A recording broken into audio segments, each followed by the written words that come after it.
relax.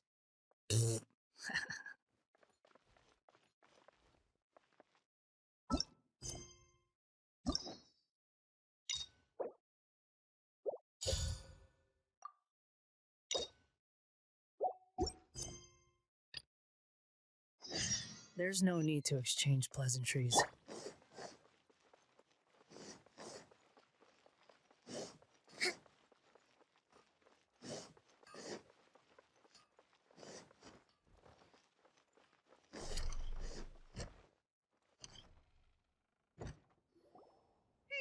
Paimon's trying to remember.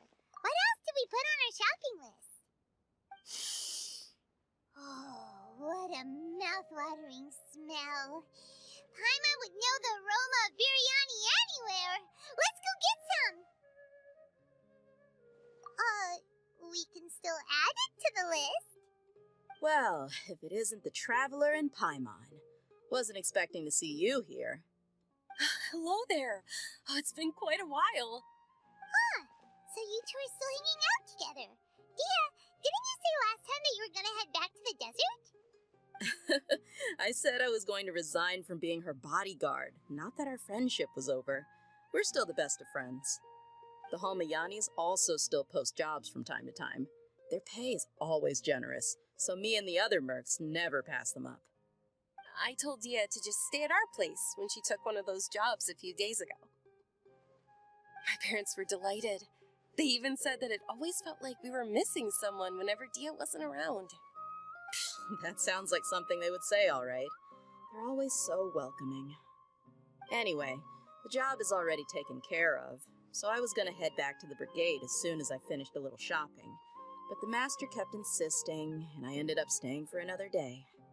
You can stay for as many days as you want, Dehya. Father hasn't even gotten around to treating you to his best dishes yet. You know I'm not the kind of person to stay put in one place like that, my lady. Don't worry, though. There'll always be next time. What? She said they'll treat you to the best dishes! Paimon can't believe you can still refuse that! But wait. Didn't you say last time that you would take me on a trip to the desert?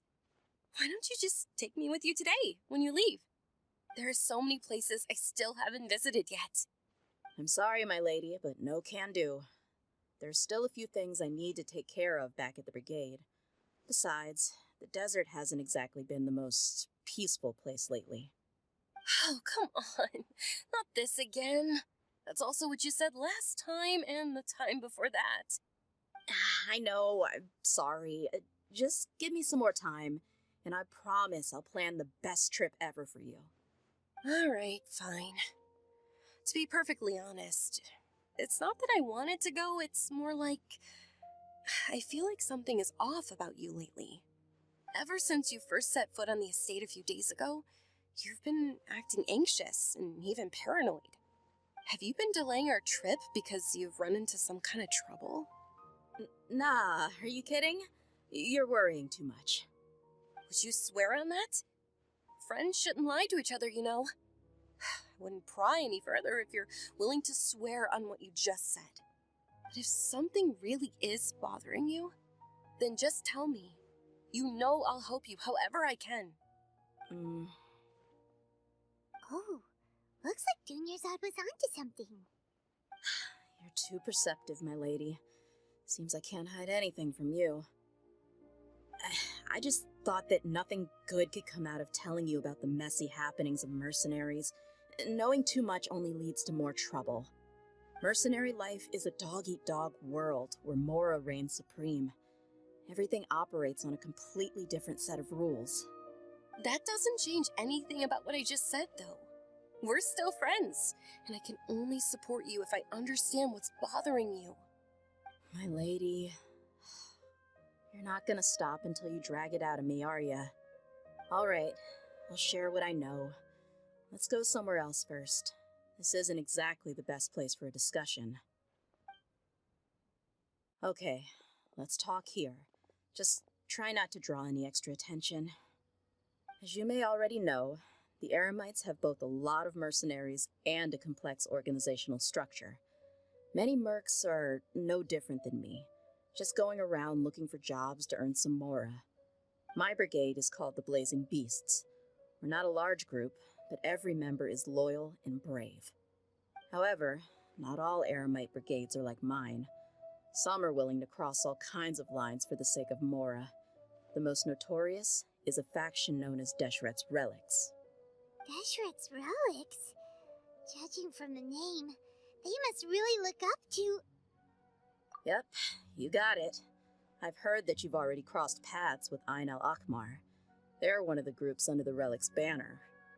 Oh, you mean the group that tried to sell us the Divine Knowledge Capsule?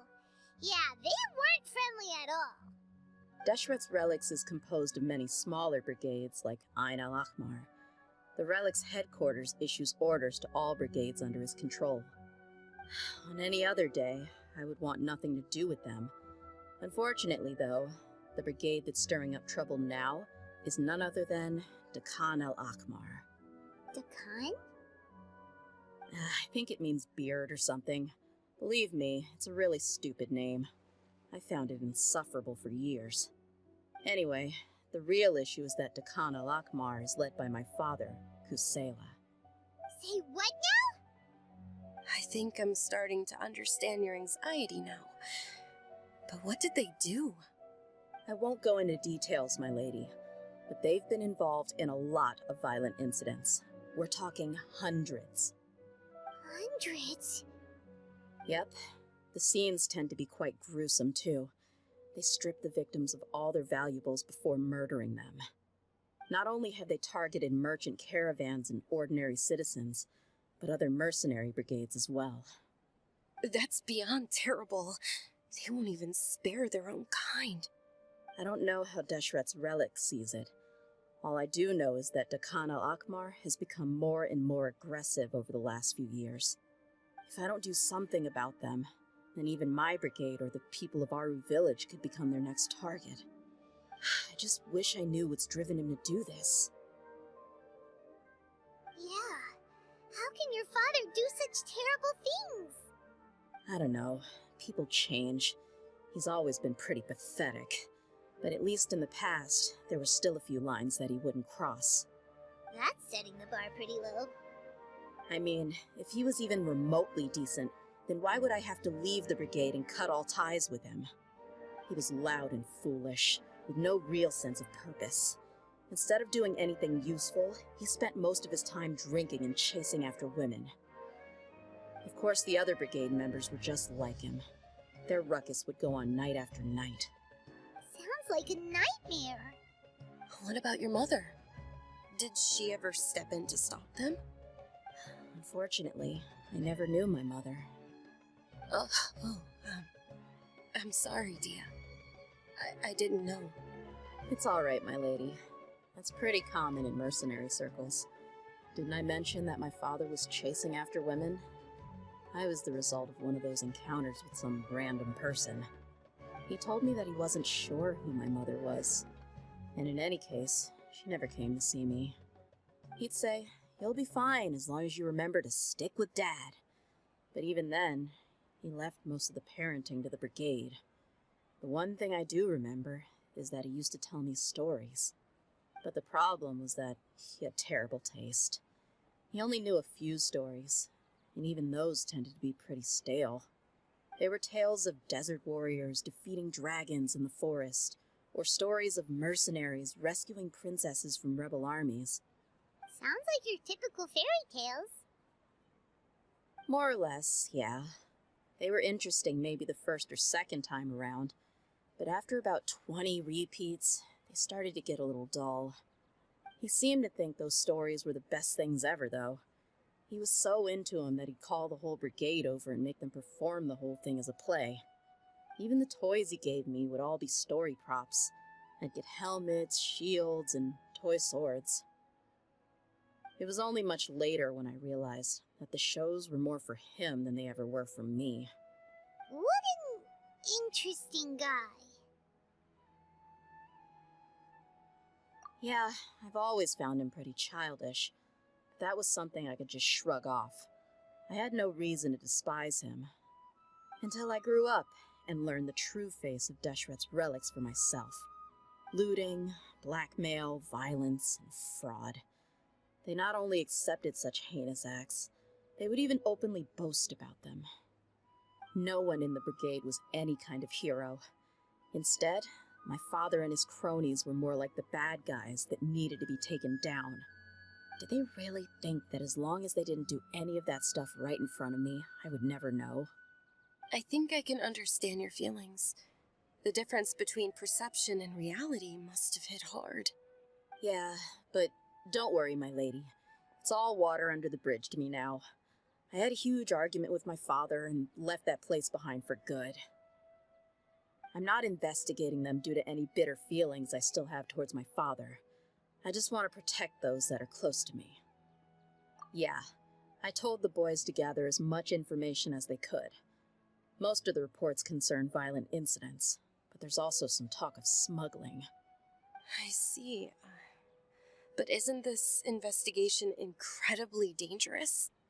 It is, but every mercenary lives life on the edge. It's a lifestyle that I enjoy.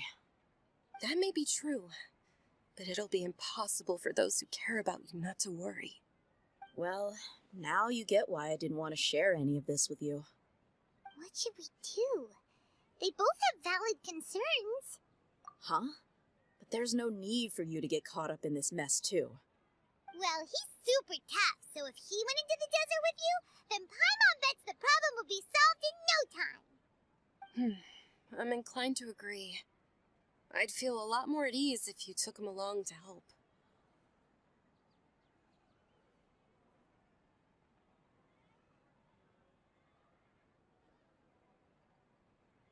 I'll wait for news from you in the city until then.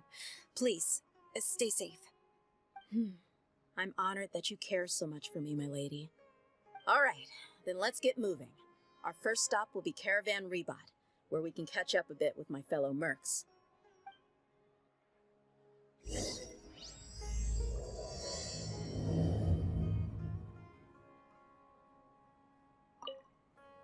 Please be careful. I'll stay in the city and wait for news from you. Just don't do anything reckless, all right?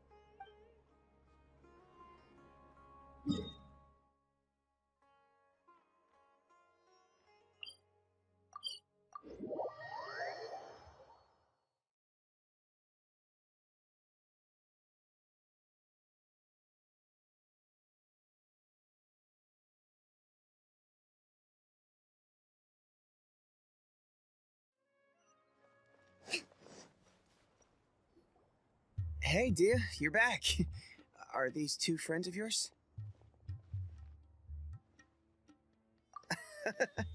Likewise. And there's no need to be so formal with us. We're a pretty casual crew.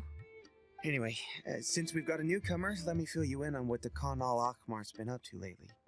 They've become extremely aggressive. Apparently, even their own now have become acceptable targets. They even attack other relics brigades, just the same as any other mercenary brigade. Even the most ferocious beasts still protect their own. And it sounds like they've thrown that straight to the wind. That's right. Once they've collected enough loot off the other mercenaries, they sell it off to a different brigade, or turn to merchants on the black market. A portion of their profits is immediately exchanged for more food and weaponry to be used in their next violent operation. That's terrible! Yeah, and it really makes you wonder why they're so desperate for Mora. A few days ago, Isham and I trailed them for a while, and even disguised ourselves as merchants to conduct trade with them. We were able to learn a few things from the exchange.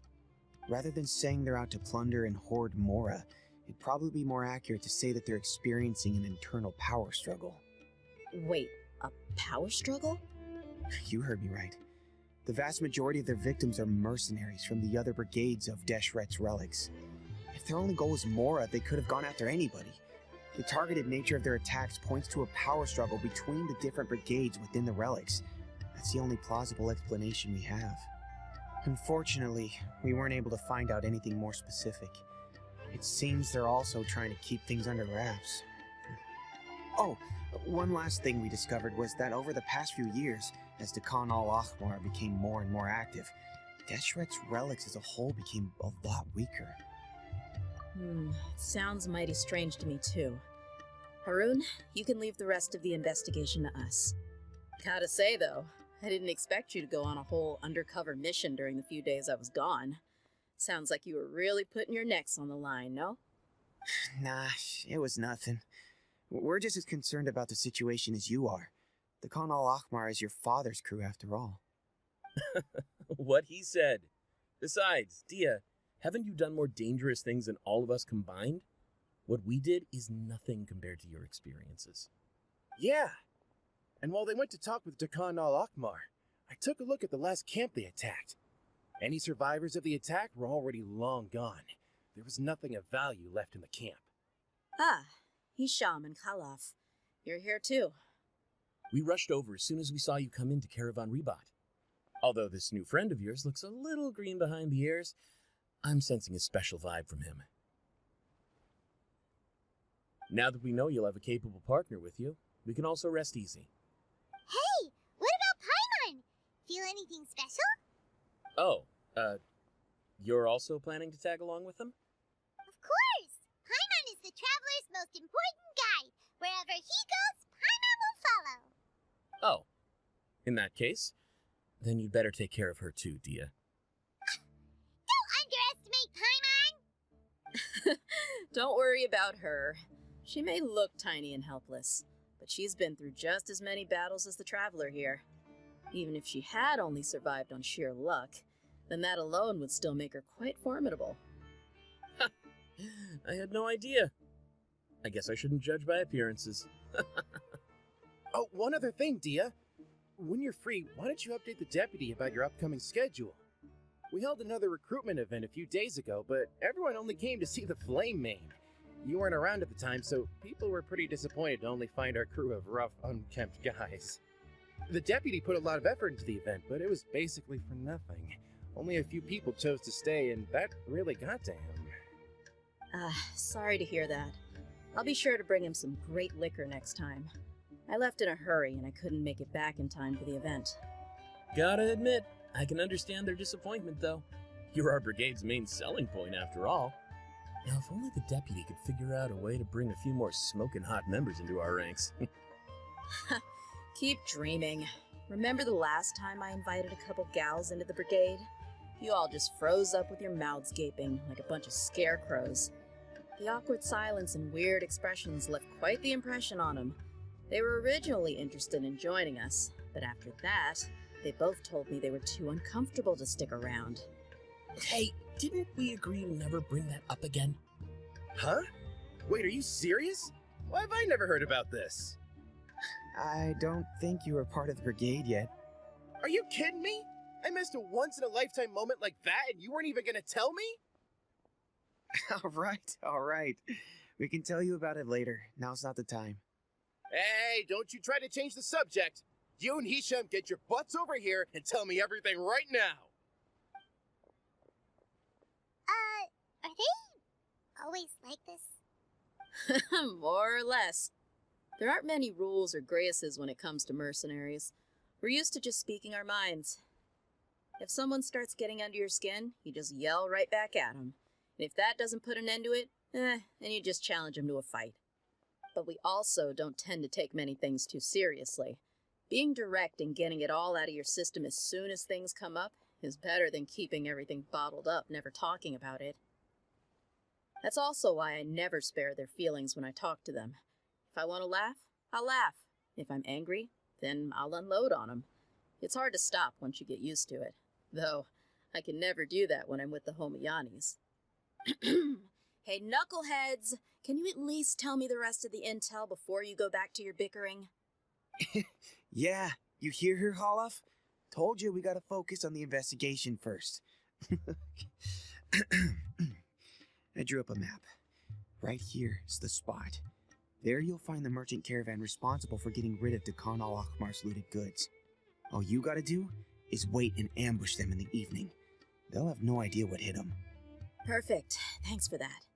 Be sure to pass my regards to everyone else in the brigade as well. Will do.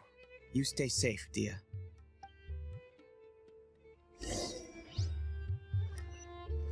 Let's move out.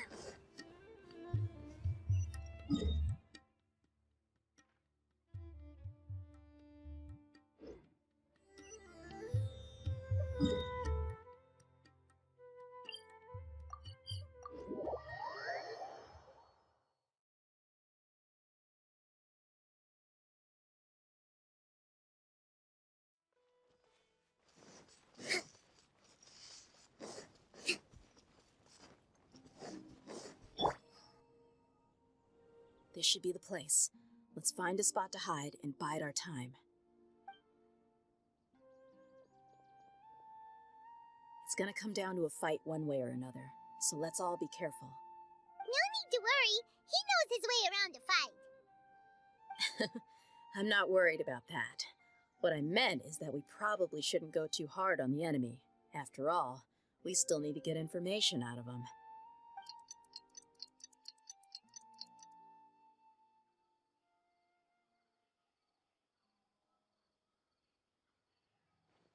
Ah, here they come. You ready? Let's not give them a chance to react and end this quickly.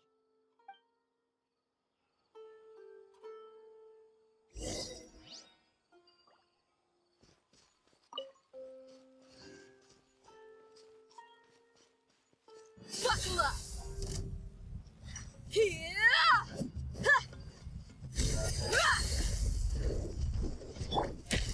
Swan Fury, that's far enough. How amusing.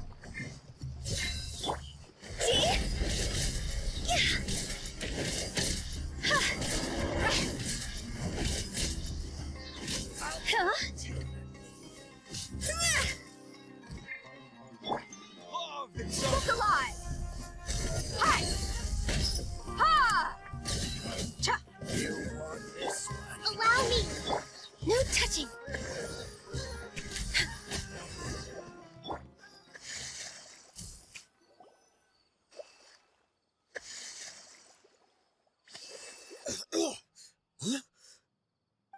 You're the Flame Mane. Good. That saves me an introduction. All right, time for a little talk.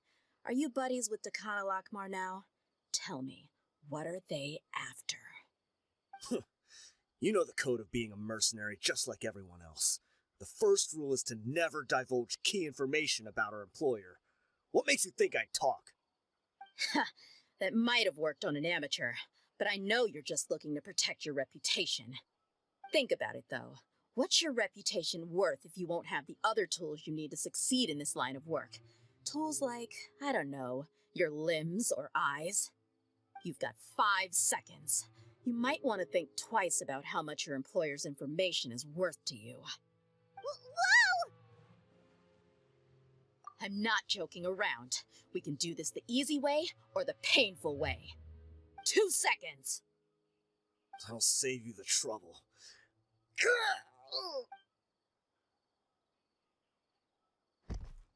Huh? Are you crazy? He tried to bite off his own tongue. Quick, search the area for any first aid supplies. I definitely didn't expect him to go that far. Thankfully, the wound wasn't too deep, and he just passed out from the pain. But why would he be so extreme? I just wanted to test his mettle. You can get a lot of mercenaries to talk just by threatening them. I didn't expect him to be willing to go through so much pain just to deny us some intel. Well, he's out cold for now. We could wait for him to wake up, but maybe it's not a good idea to interrogate him any further. What should we do? Yeah, don't worry about it. It'll be a waste of time to interrogate him again after that. He might just hurt himself again if we start asking. There are lots of goods around here. Let's search the area. Maybe we'll be able to find something. I'm really sorry.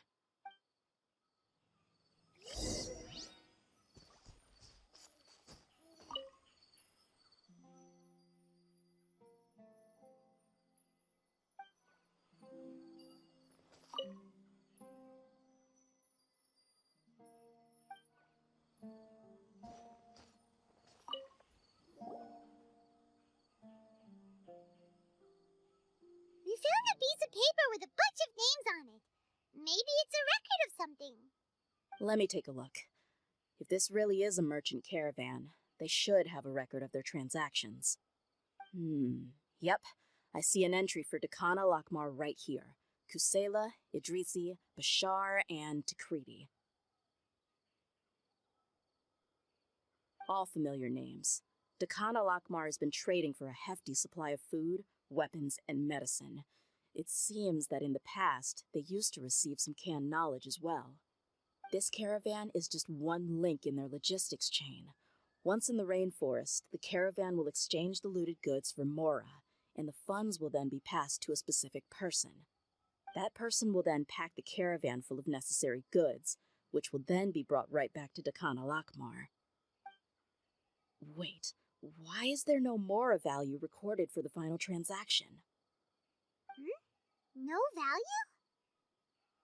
Yeah, every transaction before the last one was marked with an exact amount of Mora, but the final one, where they paid for everything to be brought back to the desert, was simply marked as delivered.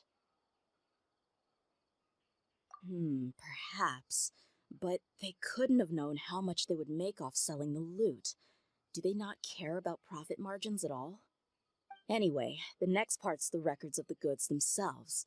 There are a lot of entries. Everything was probably sourced from the rainforest. Huh? What's wrong?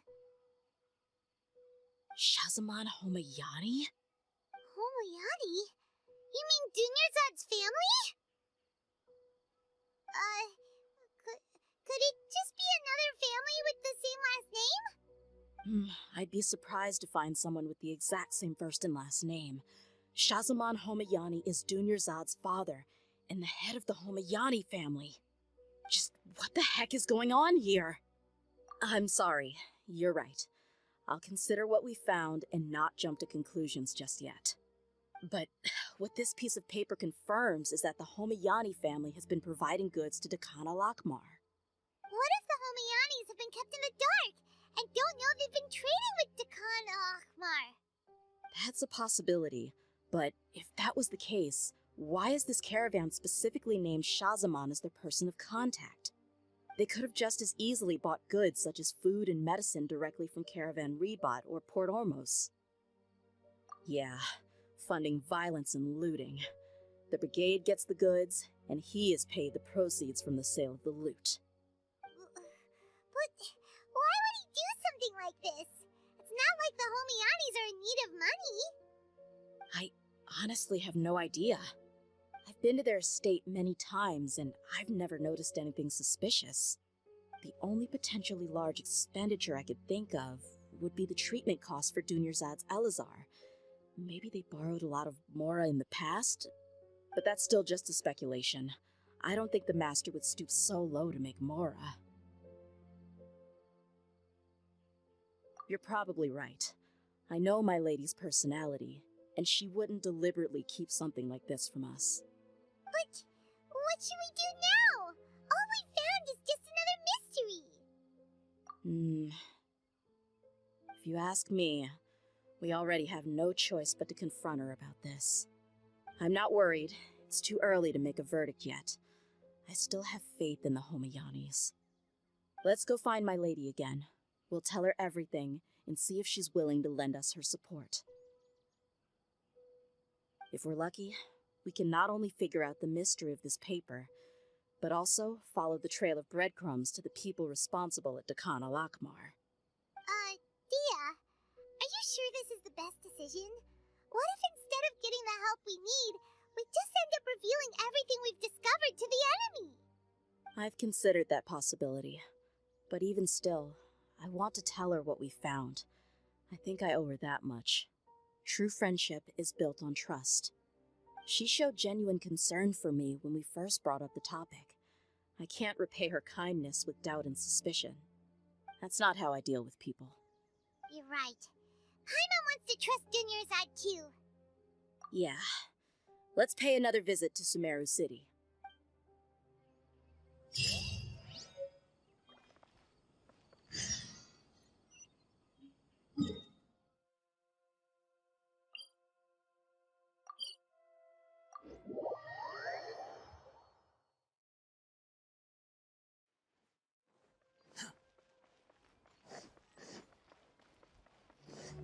Quit following me.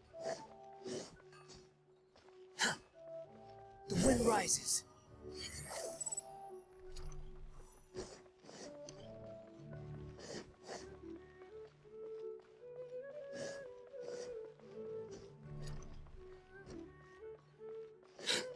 following me?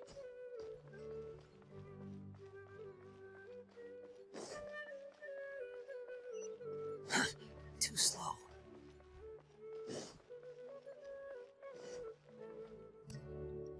We're back, my lady. Oh, you're back a lot sooner than I expected. You mustn't have run into any trouble then. Well, how did it go? What did you come up with? Actually, we're still investigating. It's just that we've discovered something strange. I see. The clues you found have led you back here, in the city? Something like that. Yeah. You all look a little dispirited. Whatever you found must not have been very encouraging after all. Why don't you discuss it with me? Maybe I'll be able to say something to cheer you up? It's okay, my lady.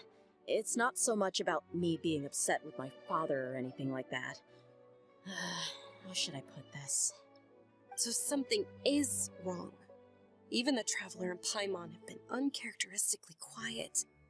On any other day, Paimon would have already waved to me with a smile and shouted, "Dunyarzad, we're back!"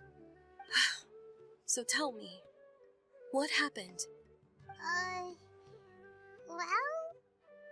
My lady, please prepare yourself for what we're going to tell you next. It concerns the Master.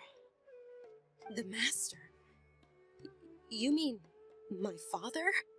Okay, I understand. Don't worry about me. I'll listen as attentively as I can. My father has been supplying goods to Dakan Al-Ahmar? Yeah, it makes as little sense to us as it does to you. I've never doubted the Master's integrity, so I'm having a real hard time rationalizing how he could ever support an infamous brigade like them. Maybe he's not actually aware of the full story and just stumbled into the deal by accident. I can't help but agree with the Traveler. Huh? You mean you feel the same way, Dunyarzad? Thank you for sharing all this information with me. Since you've told me everything you know, I should also tell you about some doubts that I've been harboring for quite a while. In the past, I thought that my father hired a bodyguard for me so that I wouldn't run away and get lost. However, there are plenty of capable mercenaries in the Corps of 30. Why did my father go out of his way to hire Dehya? About that. Well, the Homiyanis really needed bodyguards, so they reached out to the Blazing Beasts. Later, the Master told me that I was one of the best mercenaries he'd ever seen, and that I should stick around to become one of his bodyguards. He offered me a pile of Mora, so I just signed on. Well, but that didn't really answer my question. Just think about it. Why did my father specifically reach out to the Blazing Beasts? Maybe the Corps of 30 just didn't have anyone available, or maybe someone recommended us. I've never given it too much thought. I think I get what you're saying. You'd think none of this was a coincidence. Precisely. At first glance, nothing seems strange or out of place. But there are many parts of the story that don't actually make any sense. If my father had always been in contact with Dakan Al-Ahmar, then it would make sense for him to bring Dehya into our house. You mean the goal all along was to get Dehya to be your bodyguard? No, that's too much of a stretch. I cut all ties with my father a long time ago. He has no control over my life anymore. But that still doesn't rule out the possibility that your father has still been trying to influence your life without you knowing. So, the Master was not likely an innocent victim in all of this? Sorry we put all of this on you so suddenly, Dunyarzad. It's okay, Paimon. I should actually be thanking you.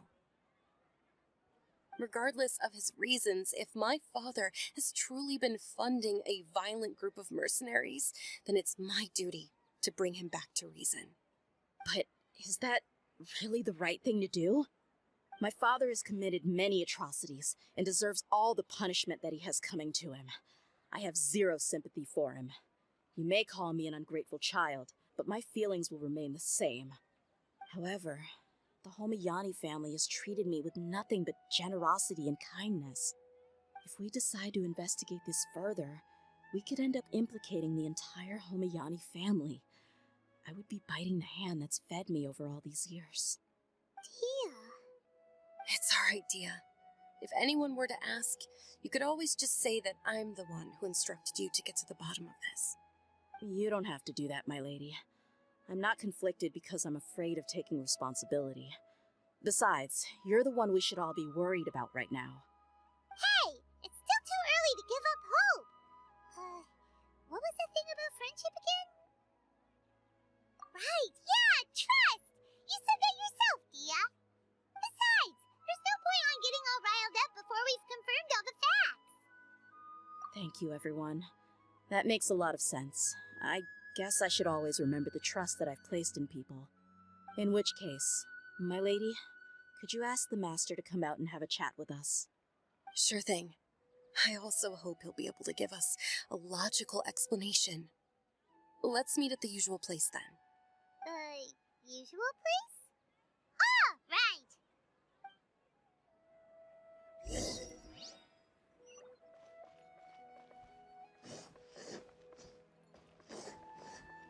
Behold!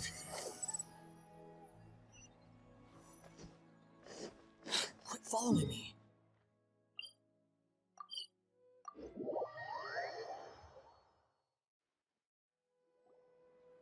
Thank you for coming, sir. Please allow me to introduce these two. This is the Traveler, and next to him is his travel companion, Paimon. Ah, yes, my daughter has mentioned them from time to time. It's a privilege to finally meet them in person. But we may skip all the pleasantries for now. What is the important matter you wish to discuss with me today? Well, we wanted to bring this transaction record to your attention. There's something on this record that we're all pretty curious about. So, that's what you found. Seems like I can't keep everything from you much longer. If you wouldn't mind, we'd like an explanation. Well, it's a long and difficult story, and to be perfectly honest, I'm not sure if I'm doing the right thing. What I do know, though, Dehya, is that the truth will bring you no solace. If anything, it will likely cause you a great amount of anguish. Wait, me? Yes, I understand perfectly why you came to see me, and I am touched by your collective commitment to do the right thing. But knowledge always comes at a price, and sometimes, as they say, ignorance is bliss. Your father, Kusela, and I both believed that. Of course, you have the right to seek and learn the truth, but I must warn you. The facts of this matter may reduce everything you've built for yourself into sand, blowing in the wind. If you must proceed, then Kusela's heartfelt efforts will also fade into the wind like a fleeting mirage. His heartfelt efforts? I'm sorry, sir, but I'm not sure I follow. I've made it this far in life without a single drop of my father's support. I have my own ideals and ways of looking at the world, as well as people and causes that I've chosen to cherish and fight for. None of these things have anything to do with him. I came here today to support you as the head of the Homayani family. No warning will change my stance on that. I understand. Then let me tell you a little story. Our family once needed to take a trip to the desert when Dunyazad was just a baby. Along the way, we were attacked by bandits. They had superior numbers and quickly overpowered our bodyguards. When all seemed lost, a group of passerby Eremites lent us their support. Those Eremites were Kusela's brigade, Deccan Al-Ahmar. Kusela's men told me that the attackers were Eremite mercenaries, just like themselves. I was shocked.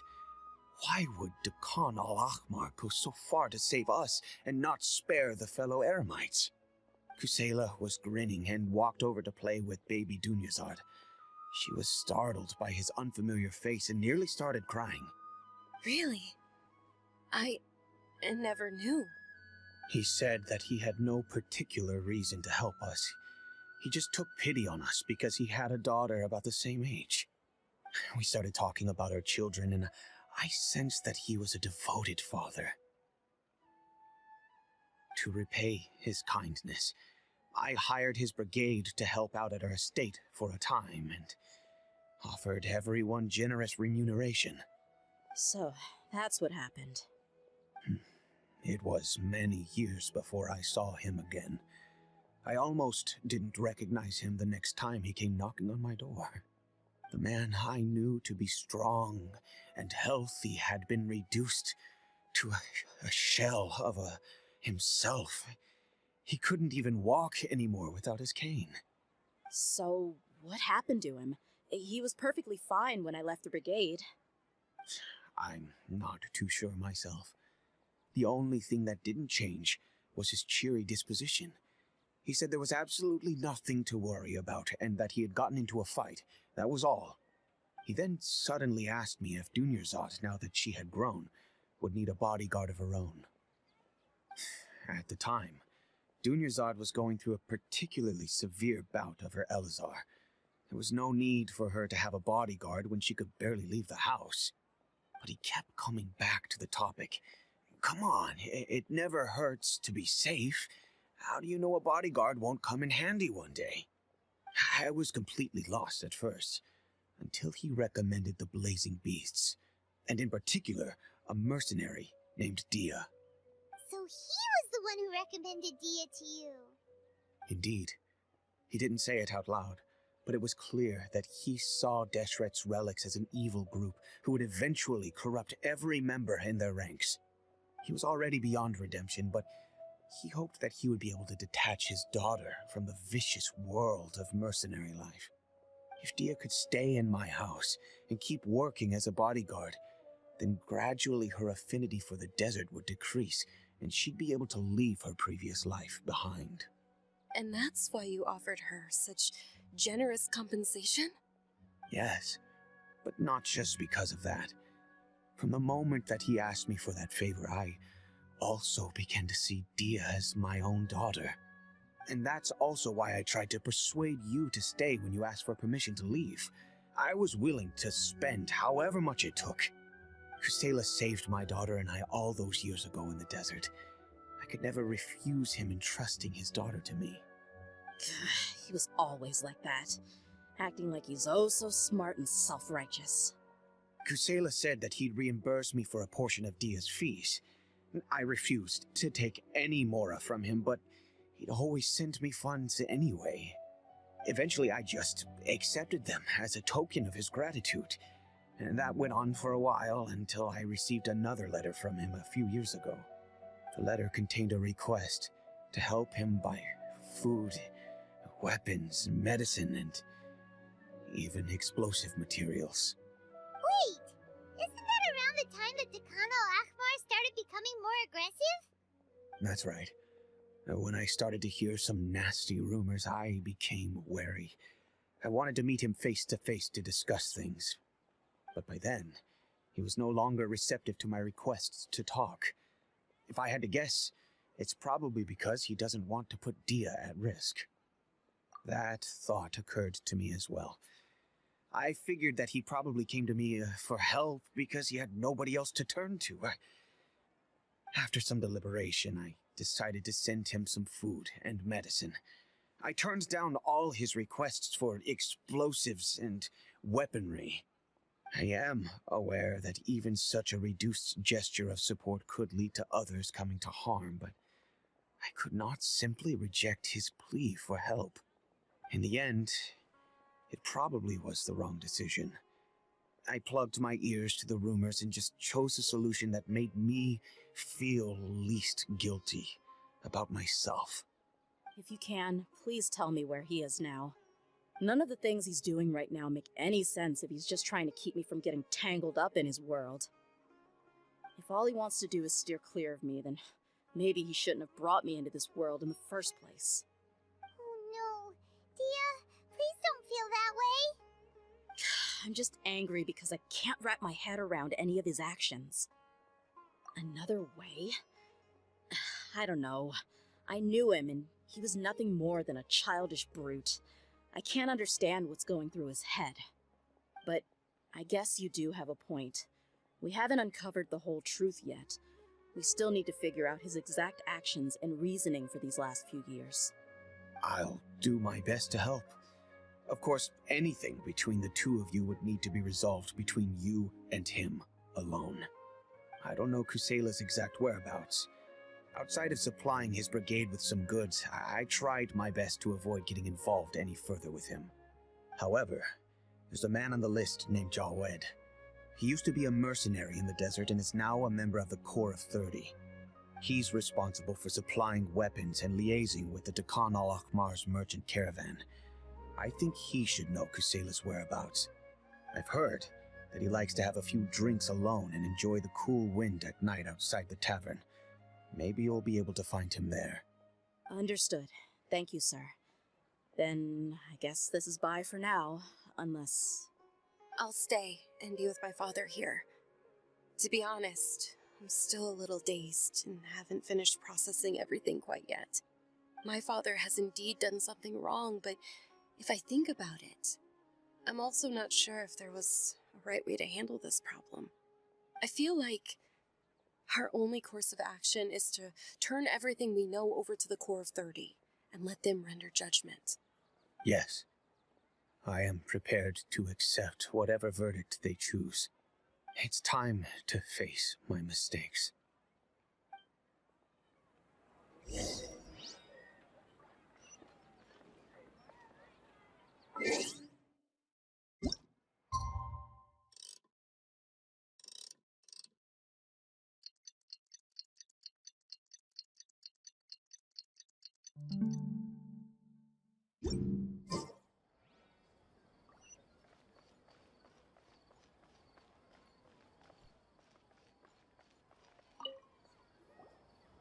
Huh?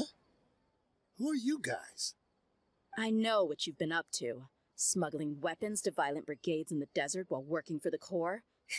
Pretty bold, if you ask me. Shh! Keep your voice down. How do you know all that? Come with me. We should take this elsewhere. I'll be happy to talk things over once we're somewhere private.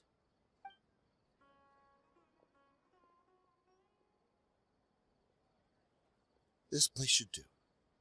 All right, back to my question. How did you all know about me? Don't worry about that for now.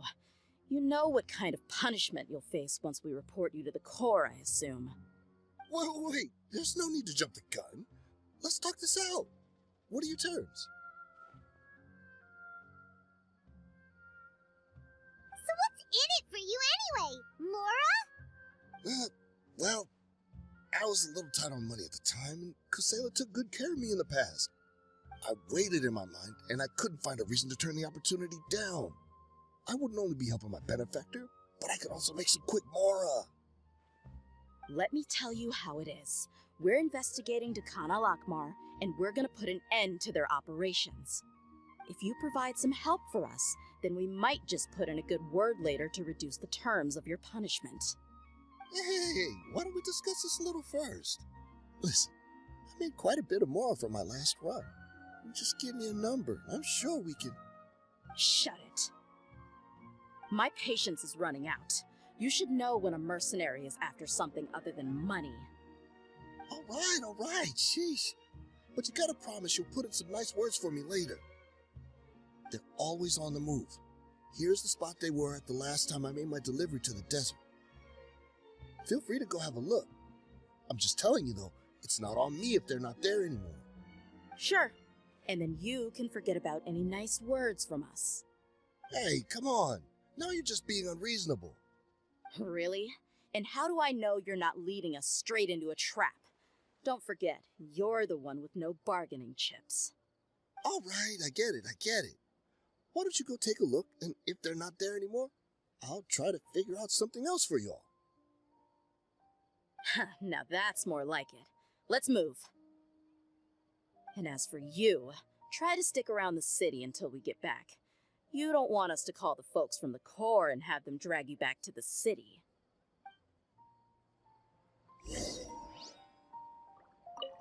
Don't worry. I'm not going anywhere.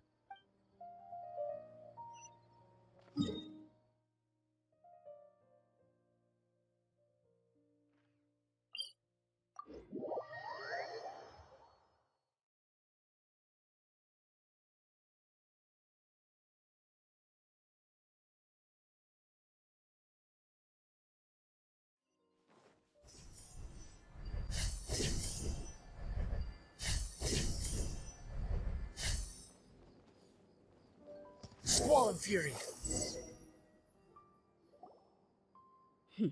Seems like we're in luck.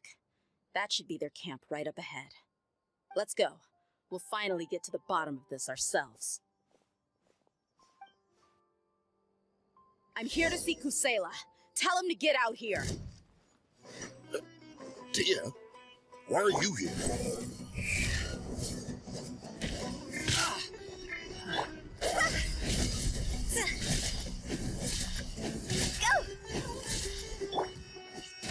Take that! Access denied. Blaze over.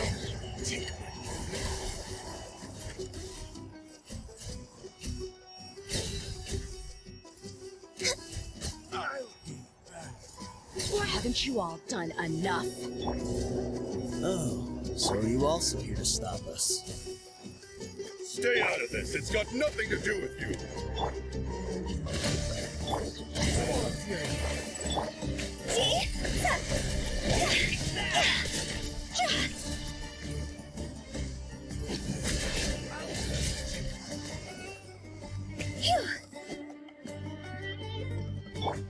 Buckle up!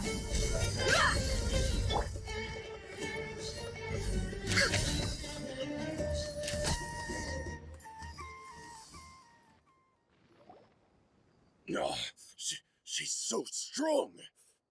Enough fighting. We all know each other, and I don't want to take things too far. Just bring Kusela to me. There's no use hiding him anymore.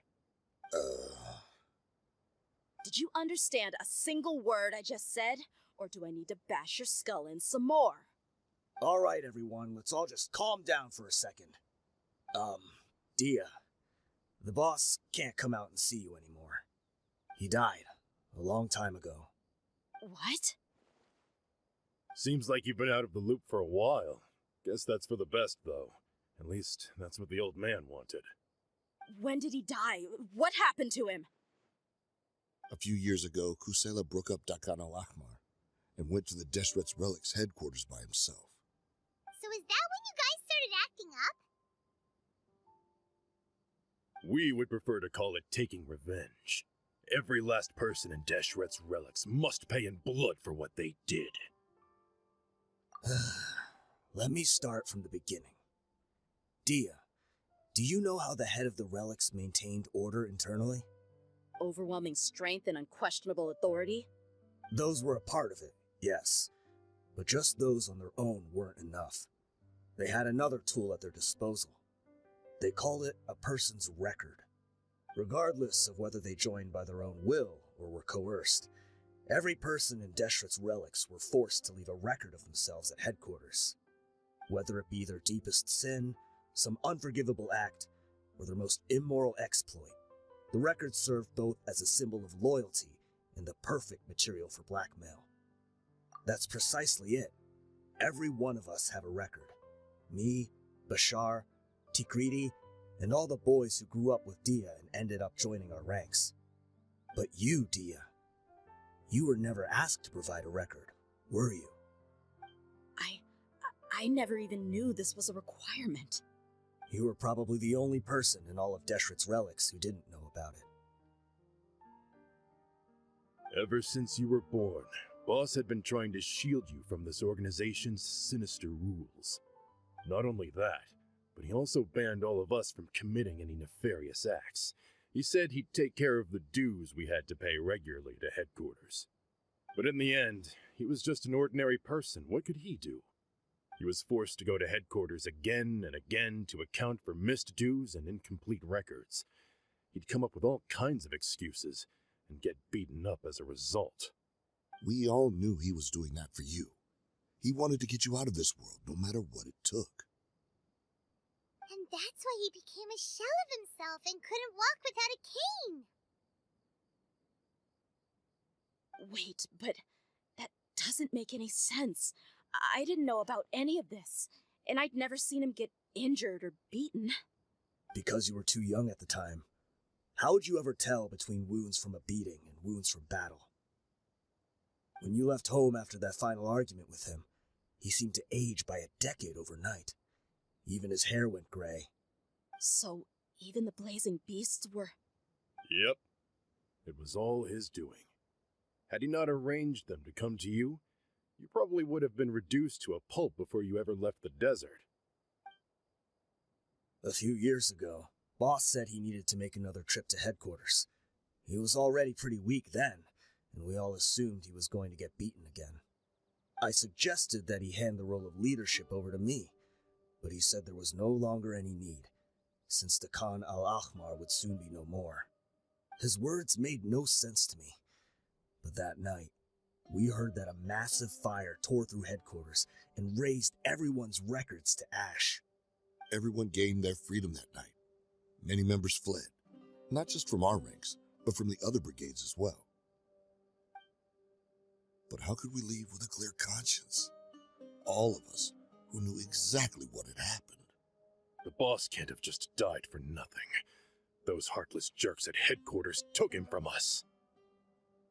From that point on, the sole purpose of the Khan Al-Ahmar became revenge. The big fire that Boss started was quite a blow to headquarters' strength. It's given us the opportunity to launch our attack. Even though we're outnumbered, we vowed to see our revenge through to the very end. There were people from headquarters who changed their names and went into hiding. Some fled to other brigades, and others escaped to the rainforest. But we won't let any of them escape our wrath. They'll all pay for what they've done. We've suffered plenty of losses as well. To keep going, we need an enormous amount of supplies, from food and medicine to weaponry and explosives. All we can do is exchange our loot from Mora, and then use that to get supplies. We forged Boss's handwriting and sent out many letters to his former friends. Thankfully, many people were willing to come to our aid. We were also able to attract many mercenaries who shared our goal. We've endured unspeakable pain to win many impossible battles. Deshret's relics have become weaker and weaker, and now we finally have an opportunity to directly strike their headquarters. Paimon doesn't know what to say anymore.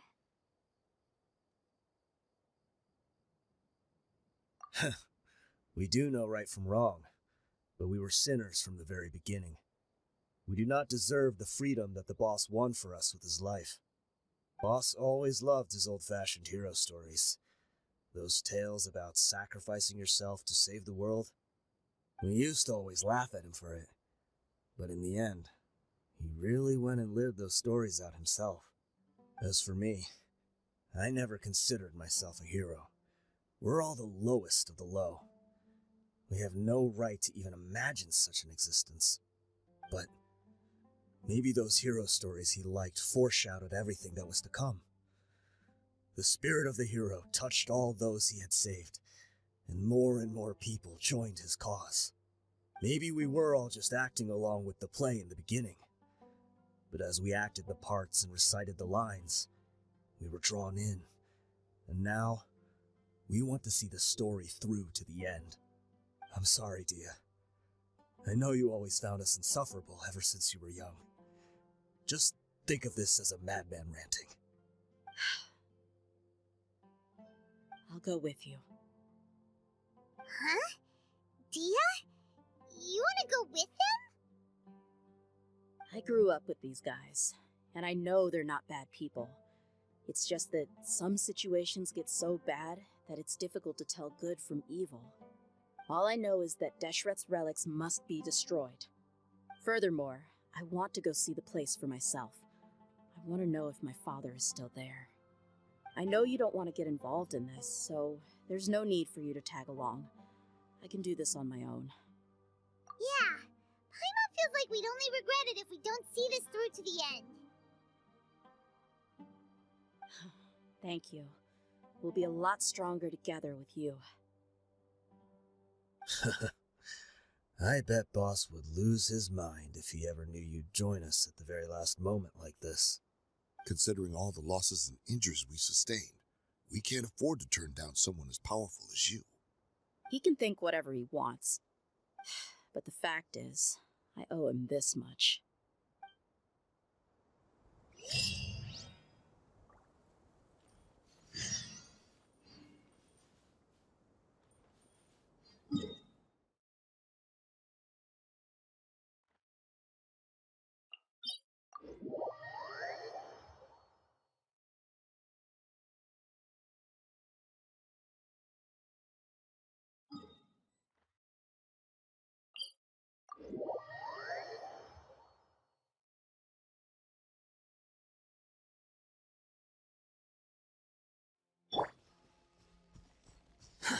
Too slow. The wind rises.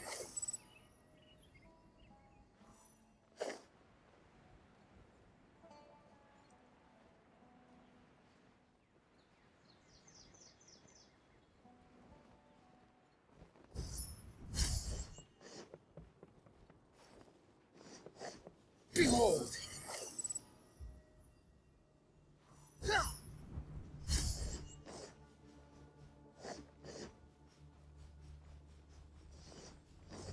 The wind rises.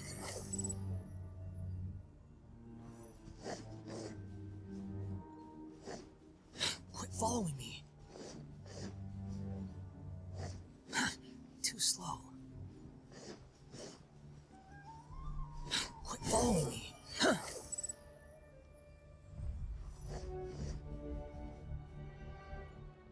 Is this the entrance? We sure didn't run into much trouble on the way here. Should be.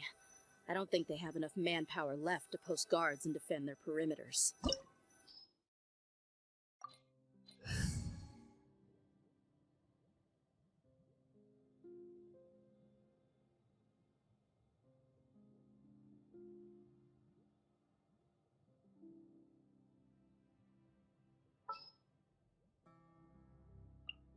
Time to broaden our horizons again.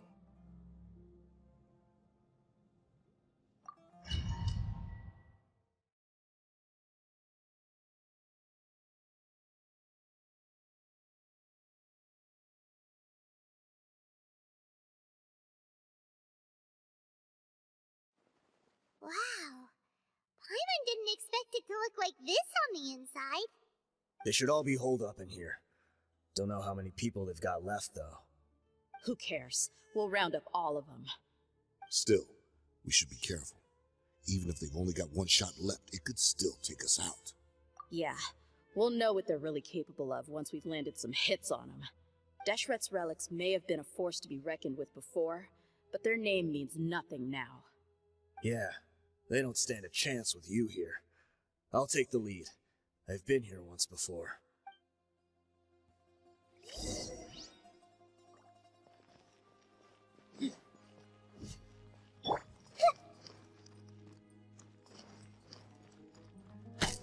Happy to oblige. You are not welcome here. Hold the line.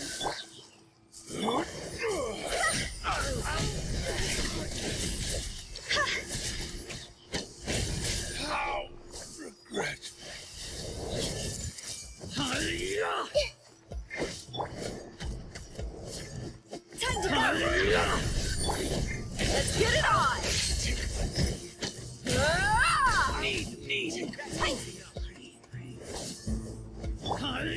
Everyone hold hands.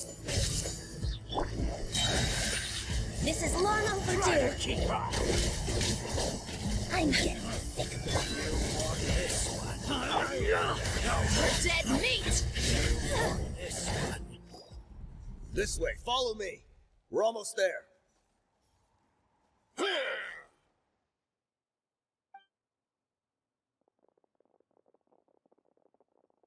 Wait!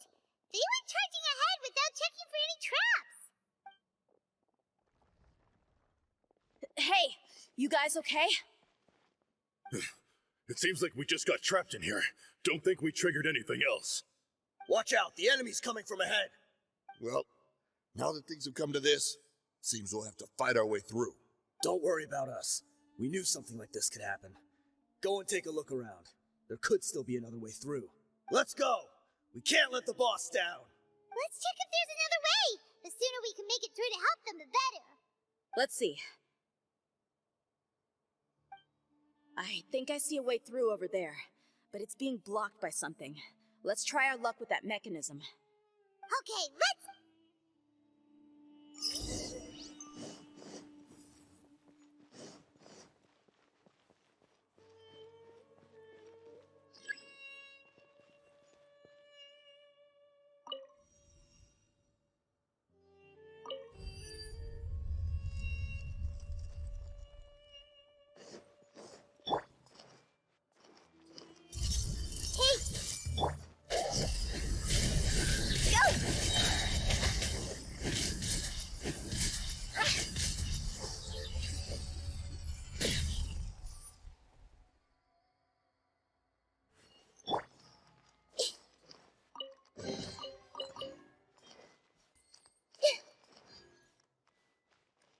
Another mechanism like the one before, but this one's being blocked off in the middle.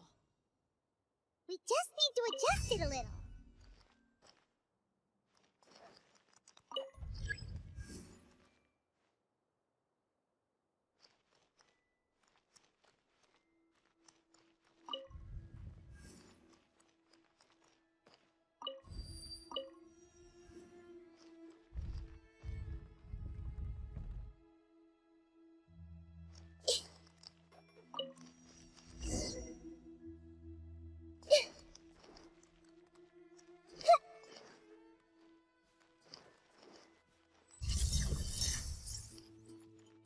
Everyone hold hands.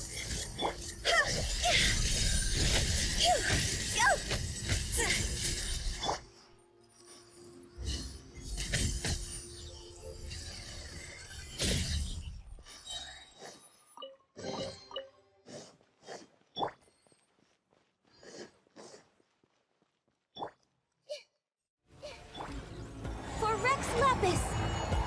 We're way behind schedule. I see everything.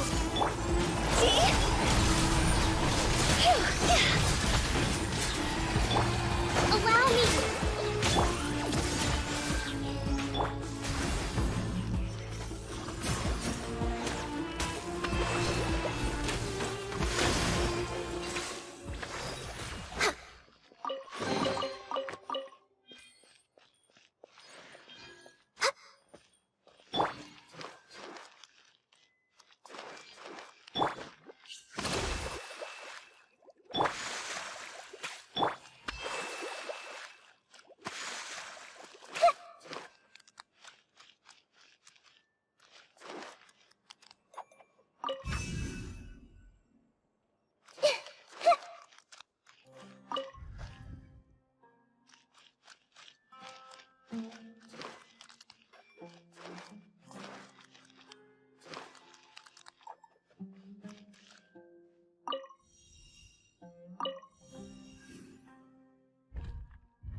I wasn't expecting anyone to make it through from the other side.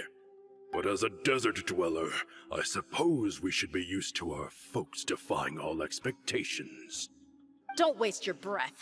You have nowhere to run. Run. Had I wanted to run, I would have fled 1,000 times already.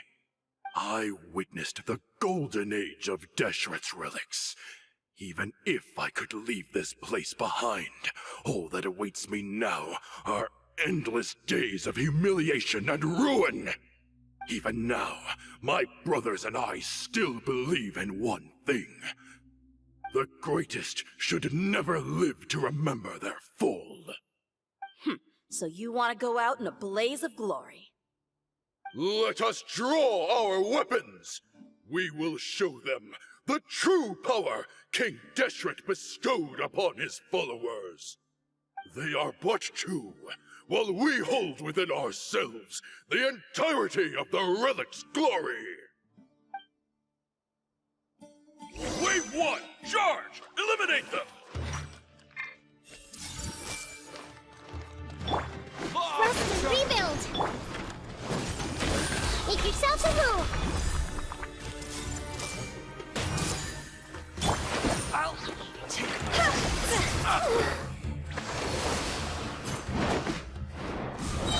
We're way behind. This is long overdue. You asked for it! You don't think that you've won. You're just getting started. Let's end this now! Touch it! How? Now you're testing my patience. How? Gotcha. We'll meet again. How? King Deshret will not abandon any one of his followers.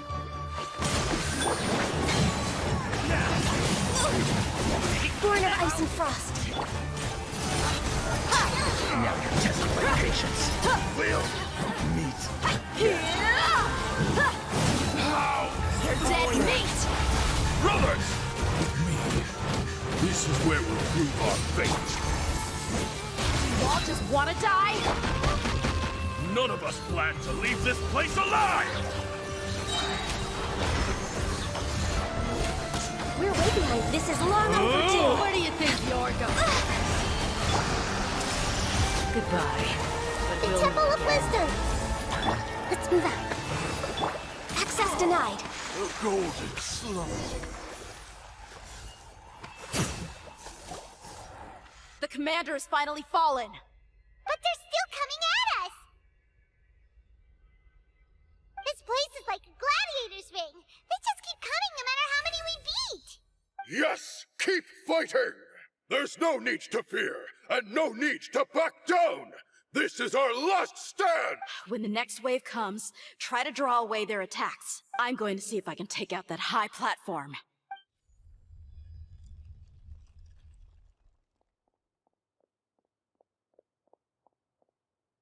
Get out of my way! Come and face me, Michel!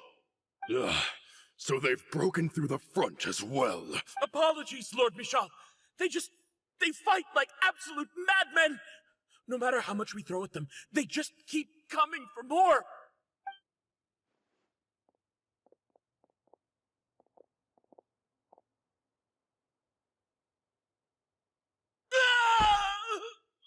So, it would seem like this is the end.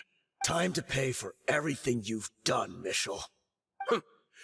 You think I would give you that opportunity? I will be buried in the sand, alongside all the rest of our fading glory. Hey, wait!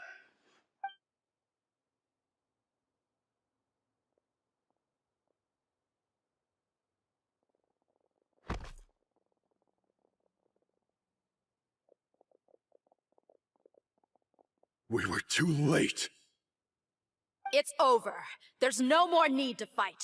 But if you're still going to cling on to your so-called mercenary's pride, then I'll give you all a good beating as well.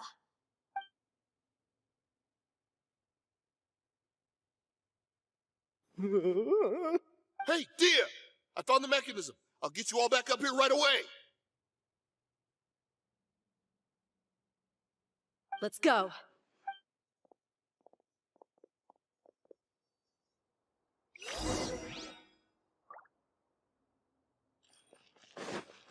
behind schedule.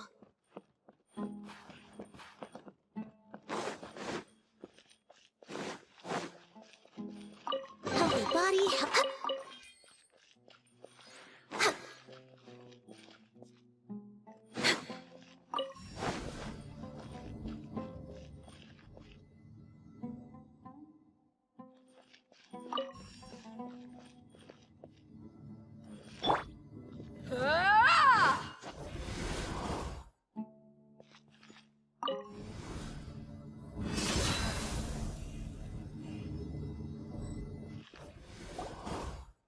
Who are you filthy rats? And why are you always pestering us? You call yourself a member of the infamous Deshret's relics, and you still can't even tell who's made it all the way to your headquarters? Who knows what intent a bunch of rats may have? We try to catch a couple, and you all just show up on the other side instead. How are we supposed to figure out what you're after? Hey, have you ever heard of a man by the name of Kusela? Why would I know? It's not like I'm in charge or anything. This is your last chance to talk. Hey, I said I don't know anything. I'm just an average member here. I'm telling the truth. If you're here to find someone, why don't you look through the records yourselves? Who can remember every name and face with so many people coming in and out every day? The irony.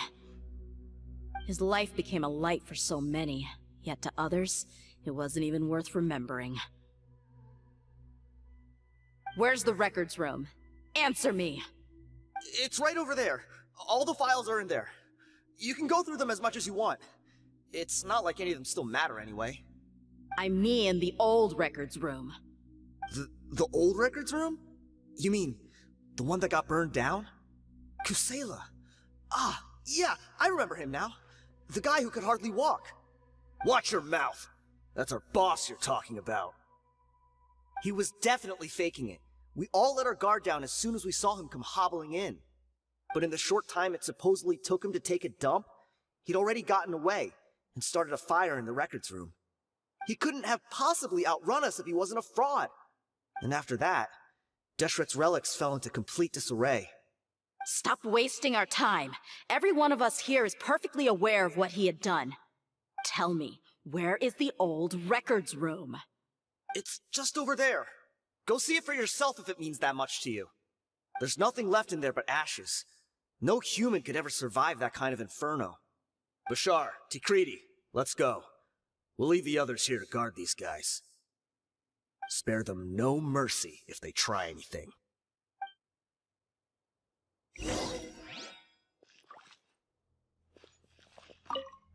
I've already told you everything I know. Can't you just leave me alone?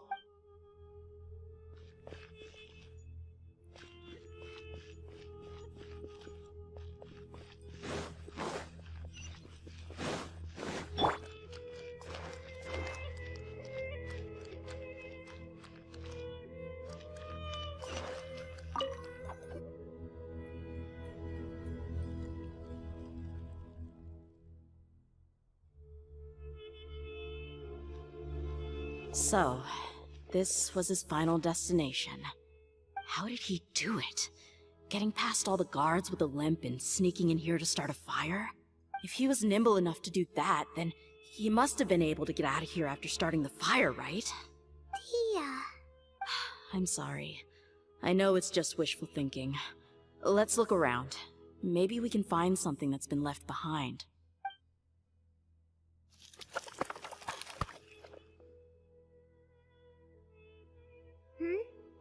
Is this a cane? It must be the one that Dehya's father used. Kusela. Thanks for everything, boss. We're fortunate to somehow find that cane after that fire. Let's split up and look around some more. What if something else has been left behind? But what else could survive a fire like that? Huh?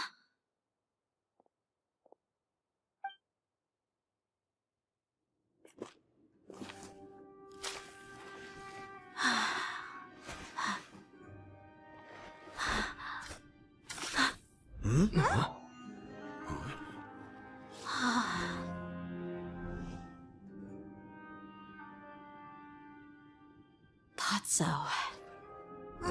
Wait! Isn't that the toy sword you played with as a child?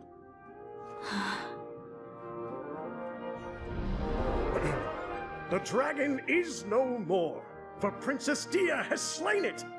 Its head now hangs above the city gates. Her bravery has brought eternal peace and prosperity to us all. Dehya, come on. This is the most important line. You can do it. But Dehya, you defeated the dragon. Everyone's waiting for your speech. Still too shy, huh? All right, I'll do it. I hereby proclaim our victory. Evil shall plague us no more.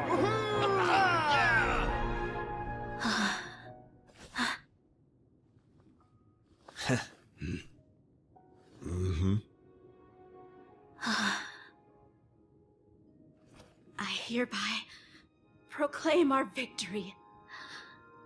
Evil shall plague us no more, Dad.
What's this?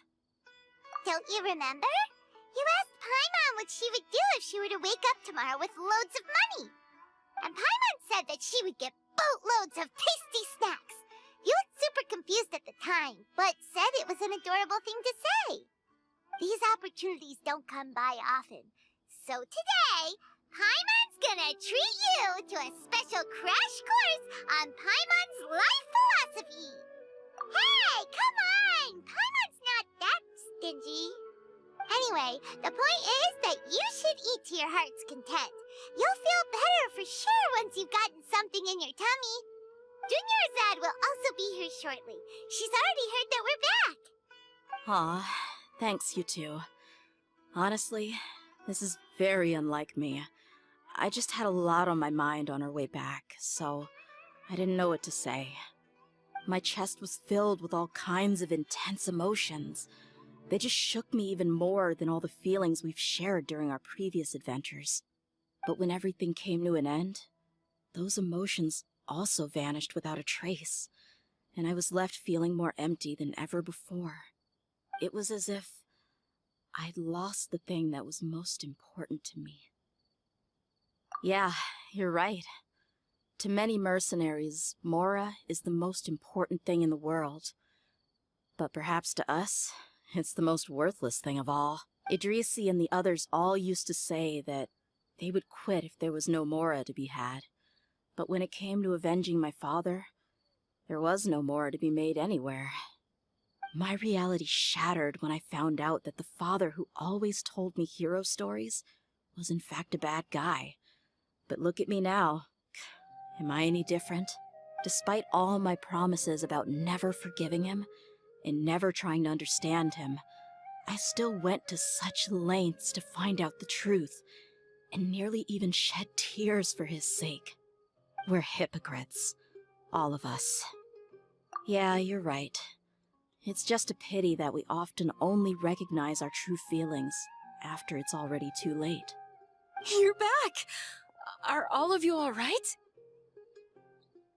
Ah, there she is. Yeah. Many people from the Corps of 30 came over, and I just wrapped up everything with my dad. All I can do now is wait for their verdict. Huh? Dehya, you're looking quite down again. Paimon will explain. A lot happened while we were gone.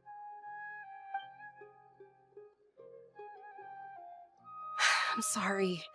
I really should have controlled my emotions better. I just... It's all right, my lady. You were hurt by all of this as well. Truth be told, I'm starting to feel a little guilty watching you cry like this. Dehya, your pain must be even worse. You shouldn't need to comfort me. Hey, don't worry about me. If anything, this whole thing has finally shown me the difference between illusion and reality. My father probably thought that people could settle into new lives as long as they moved to a new environment. That thought has even crossed my mind a few times. It's like saying, what's wrong with adapting to a new life? However, there was always something deep within my mind that refused to accept it. This impulse brought me great turmoil, and even made me feel ashamed for turning my back on your father's kindness. But now that I consider it again, it all makes sense. The desert sands are a part of who I am, and I will never be able to lead a peaceful existence. I understand how you feel.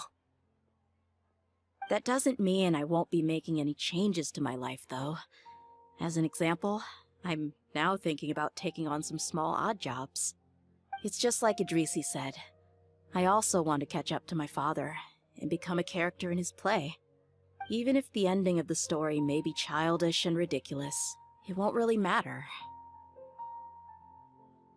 Isn't that neat, though?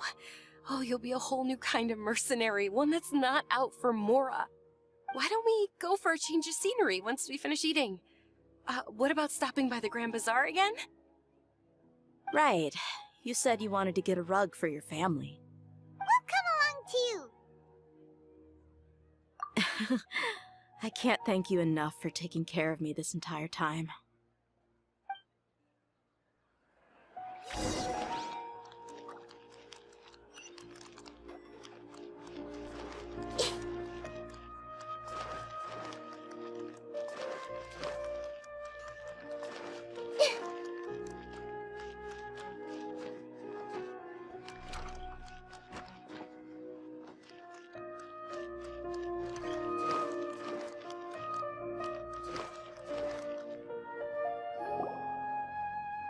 This rug here is quite something. The craftsmanship is exquisite, and the fabric is also of high quality. Ah, here you are. Finally, I found you. Hey! Aren't you that mercenary who bit his tongue? You can still talk? Wait, are you here to take revenge on us? What are you talking about? Do I look like I could take you all in a fight? I just came here to give you something. I'll be on my way to give myself up to the Corps after this. Once I woke up, I hurried to the Khan Al-Ahmar's camp, hoping to alert them to your presence. But when I got there, I found no one except the members who were still too injured to move. Ah, so you probably got there after us. Yeah, they told me that they had exacted their revenge, and everyone had turned themselves in to the authorities. Even that last camp was not going to last for much longer. I had joined the cause to repay an old favor from Kusela. Now that everyone's already turned themselves in, I might as well do the same. One of the injured members gave this box to me, and told me that it contained some of the old man's last possessions. Everything left in the camp will get confiscated, so I figured I should get this to you before the Corps could get their hands on it. Thank you. No worries. We are all just living our own truths. There's no need to comment or judge anyone for it. So this box contains everything that Dehya's father left behind. Huh. It feels lighter than expected. Well, back in the day, the first thing he did with any Mora was spend it on things like drinks and meat. But let's see what's inside. What's this? It's just a bunch of junk. Ugh, it kinda stinks. Perhaps it's just been left unopened for too long. A handwritten copy of a storybook. The paper's already yellowed, and it looks like it's about to fall apart. It was against the Academia's rules to possess books for personal use. If he was going to break that rule, he could have at least copied something useful. That probably means this was really important to him. And here are a few bags of children's snacks. The packaging's completely deteriorated. Maybe that's where the smell was coming from. Did he get those for you? Yeah, but here's the thing, though. Even when I was a child, I was never a fan of these kinds of snacks. He'd always say that he got them for me, but in the end, he always ate more than I ever did. Who even leaves snacks in a box like this anyway? Isn't that just common sense? Forget it. Let me see what else is in here. A razor, some buttons, some round iron tiles, a wooden toy puppet, a wool scarf, which from the looks of it probably belonged to a woman, and a hair clip? Why are these things here? I'm suddenly feeling a little scared. I'm sorry, my lady, but this is just the kind of man he was. He probably saw this box as some kind of personal trash heap and dumped any and everything in there. 2 empty liquor bottles. Tell me, you guys, are these the kinds of things that a normal person would leave behind? Huh? There's something in the bottle! Oh, you're right. All right, I got it out. It seems to be a piece of paper with some writing on it. The bottom part's all damaged from moisture, though. Let's hope the writing didn't smudge. I was suddenly seized with an urge to write a letter after finishing this bottle. I just folded it up and left it in the bottle, though. If I end up forgetting about it, it won't really matter. To Dehya. It's a letter for me? It's all right. I'll just read it out. If he went to the trouble of writing a letter, there must have been some important things that he wanted to say. Or at least record down. My condition's becoming worse and worse. Can't even walk without a cane anymore, much less go out and have fun. Guess I don't have many days left. If you're reading this letter, then I suppose I'm already long gone. You were adorable as a baby. Everyone loved you. And regardless of whether you were crying or laughing, everyone enjoyed having you in the group. But once you grew a bit older, you were no longer nearly as happy or cute. It's probably Idrisi's fault. He was never up to any good. Can you believe this guy? He can point the finger at himself. Anyway, back to the point. To summarize, I'm writing this so you would know not to feel sad for me, even if you end up finding out the truth. The reason being that I was never your father to begin with. Wait, what? Surely, he must be joking, right? I don't know. I was quite formidable when I was young, and 100 times cooler than some so-called flame main. Really felt like the whole world was under my feet. With just a teeny tiny bit of effort, I felt I could rule over the entire desert. But as fate would have it, I went out into the desert for a drink one day, and discovered a baby in the sands. It was you. You were just lying there, small and helpless. You were so tiny that if the wind blew for just a little while longer, you would have been buried forever. But your cries were so loud they made my head hurt. Now that I think of it, you really were a bundle of energy. Sounds like he's serious. I told Idrisi and the others that I had slipped up with a woman while out and about. None of them even doubted me. I'm sorry that I had to lie to them for so long, but I really had no other choice. I was their most esteemed leader, after all.